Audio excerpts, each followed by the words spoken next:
जो संसार सागर है न सज्जनों, ये सागर, संसार को क्या कहा गया? सागर कहा गया है कि नहीं? क्यों कि संसार सागर है। संसार को सागर क्यों कहा गया? इसलिए सागर कहा गया सज्जनों कि संसार और सागर इनमें कुछ समानताएं हैं। आप लोग इस समुद्र में गए होंगे, समुद्र को देखे होंगे, तो बोले महाराज समुद्र का एक किनारा तो दिखाई देता है लेकिन समुद्र का दूसरा किनारा दिखाई नहीं देता।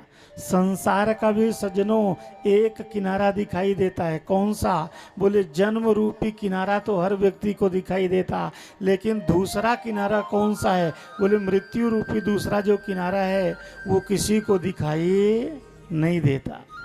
बोले संसार और सागर, समुद्र में आप लोग देखे होंगे कि जब समुद्र के पास जाते हैं तो दूर से देखने में समुद्र कितना सुंदर लगता है, कितना अच्छा लगता है, खूब बढ़िया।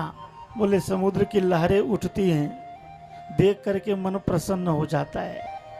लेकिन सज्जनों मान लो किसी व्यक्ति को प्यास लगी हो जोर से और मन में सोचे कि अथाह जल राशि समुद्र में भरी हुई है, मैं इस जल को पी लूं। बोले जल को पी नहीं सकता। क्यों?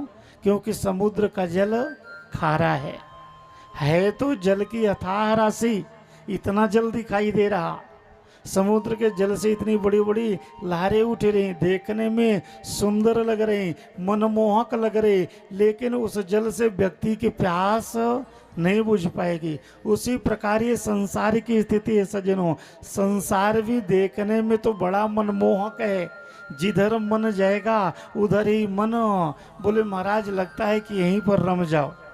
हर जगह संसार मनमोहक लगता है, लेकिन सज्जनों इस संसार से हम सोचें कि सुख की प्राप्ति हो जाए, कुछ भी कर लें संसार से